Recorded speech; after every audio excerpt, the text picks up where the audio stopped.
Choosing a data display. This is part 2 or video 2. So we're starting with example 3, analyzing misleading graphs. Describe how each graph is misleading, then explain how someone might misinterpret the graph. All right, so let's start with A part. You can see it says tuition, room and board at all colleges and universities. On the left-hand side, it says average cost in dollars. And across the bottom, it's the academic years. So it starts with 2012 through 2013, 13 to 14, 14 to 15, and 15 to 16. All right, so the scale on the vertical axis, you notice, starts at 15.5 and it goes up through 22.5. So what could be misleading about this graph? So you can see that it starts at 19.5 and there's not really a break, so it doesn't show that it like jumps up to 19.5. So it may appear that the average cost increases rapidly because it looks like it almost doubles from here to here, when actually this is almost 21,000 and this is about 22.5. So it only goes up about $1,500, but just looking at the graph, you might think that the average cost actually was close to double. So that could be misleading just because of the way the graph is. So for B part, the mean hourly wage for employees at a fast food restaurant, you can see on the vertical side or the y-axis, you have wage in dollars per hour. And there is a break here. It shows it jumps from 0 up to $8.90. And then 92, 94, 96, 98, and then it goes to $9. So that's a very small scale. It's only like 2 cents each year. And then it goes from $9 to 901, 902, 3, 4, 5. So it drops down to a penny change. So it starts out going 2 penny difference and then 1 penny difference for the hourly wage. So that is a very small increment to be looking at. All right, across the bottom, we've got the year 2015 through 2020. So how could this graph be misleading? I would say because these increments are so small, it kind of skews the graph a little bit. And then when it changes from 2 cents each to 1 cent each, everything above $9 is going to look different than the ones at the bottom, because 2 cents is twice as much as 1 cent. So the graph is going to be a little bit skewed.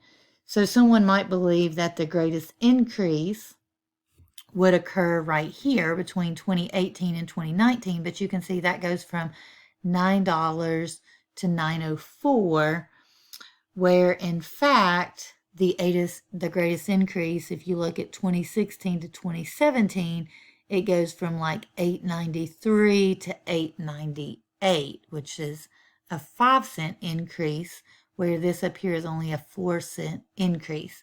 And the reason it looks like that, again, is because that vertical scale makes it misleading because the numbers are not consistent. So anytime you're making a graph, you need to make sure on your scale here, on both the horizontal and vertical scale, that the increments between each one are the same. So you can go by ones, twos, fives, tens, even hundreds, but as long as you do the same increment between each one, that's what's important, so that it is not misleading. All right, the last thing here is a self-assessment. Tell whether the data are qualitative or quantitative. Explain your reasoning. All right, the first one says telephone numbers in a directory. All right. Telephone numbers are numbers, but again, you're not going to compare those. You may look at them based on what area code or something like that, like what region they're in, but you're not going to like find the average of those or something like that. So this would be considered a qualitative data set. And number 2 says ages of patients at a hospital. So ages are numerical, and you can compare ages. You can find the average age of people at the hospital to see what age group needs the most care, something like that. So this one would be quantitative. And the third one says links of videos on a website. Links of videos is numerical, so it's going to be quantitative. And types of flowers at a florist. So there's no numeric value there, so that one would be qualitative. So you could arrange those in different groups, maybe a circle graph to represent how many flowers you have of certain kinds, but it's non-numeric data. So that one would be qualitative for sure. All right, example 5 says, describe how the graph is misleading, then explain how someone might misinterpret the graph. All right, so it says declining population in time in years. All right, so a couple different things I see here. Population is going from 1 to 10 to 100 to 1,000 to 10,000. So that scale is like way off. So it's going to be misleading. It makes it look like it's almost linear, which it wouldn't look like that at all if this scale went by even increments, and it does not. Time in years. So it shows that this is declining at a steady rate. And again, it's probably not declining at a steady rate at all. Because of the graph, it's kind of hard to tell what that is.